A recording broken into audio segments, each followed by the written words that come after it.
Bismillahirrahmanirrahim. Welcome to Dentistry and Medical.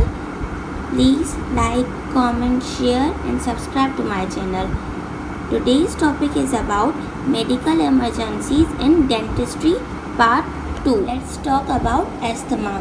Asthma is reversible chronic inflammatory airway disease caused bronchial hyperresponsiveness to various stimuli, leading to widespread bronchoconstriction, airway limitation, and inflammation of bronchi, causing inflammatory cells infiltration that leads to thickness of bronchi smooth muscles that cause excessive mucus secretion. The signs and symptoms of asthma are shortness of breath, wheezing, chest tightness, cough, sputum production, difficulty in talking, pale and sweaty face, muscles neck tightness with choking sensation. In severe conditions, patient has inability to complete sentence and has tachycardia greater than 110 and respiratory rate is rapid, that is greater than 45. In life-threatening conditions, on auscultation, there is silent chest with cyanosis, flushed skin, sweating, and bradycardia or hypotension. Treatment of asthma is first, upright the patient position, loosen tightening clothes, give high flow of oxygen. The drug of choice is salbutamol. 1 puff and allow 6 breaths. Repeat it in every minute for 5 minutes or until symptoms improved. If no symptoms improved after 5 minutes, then alert emergency medical service till repeat salbutamol and consider giving 100 mg hydrocortisone and monitor airway, breathing and circulation until emergency medical service arrived. The next condition is anaphylaxis. Anaphylaxis is generalized immunological condition of sudden onset which develop after exposure of foreign substance. It releases inflammatory mediators.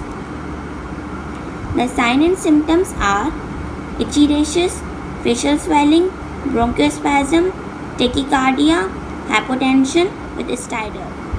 The treatment of anaphylaxis is remove causative agent like latex gloves, alert emergency medical service, lay patient in supine position and raise legs, give high flow of oxygen, inject adrenaline intramuscularly 0.5 mg is choice of treatment. Then monitor heart rate, blood pressure, respiratory function. Repeat adrenaline intramuscularly every 5 minutes until improvement is achieved. You can also consider hydrocortisone 200 mg intramuscularly or chlorpheniramine 10 mg intramuscularly. Now let's talk about hyperventilation. Hyperventilation is a condition in which breathing occurs more deeply. Normally, breathing occurs with a healthy balance between breathing in oxygen and breathing out carbon dioxide.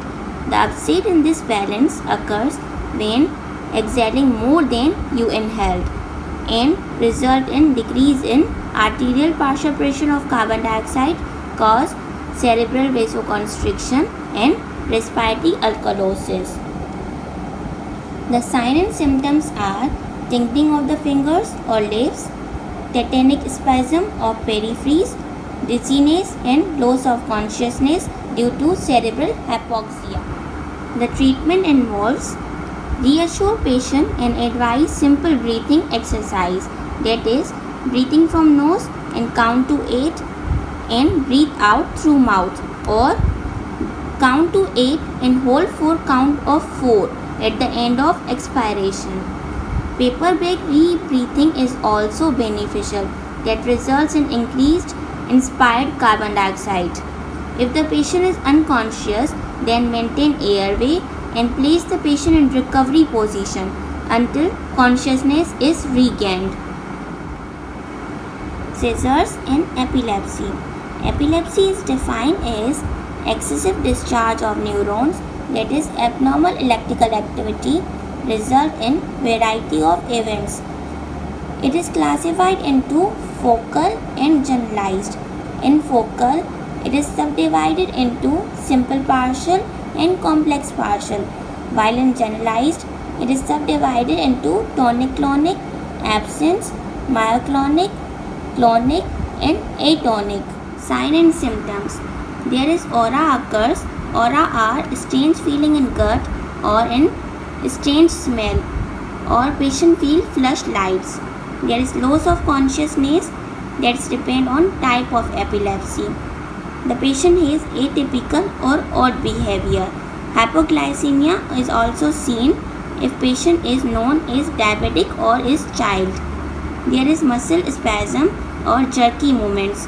There is also the tongue bites, which is also associated with the complex partial epilepsy.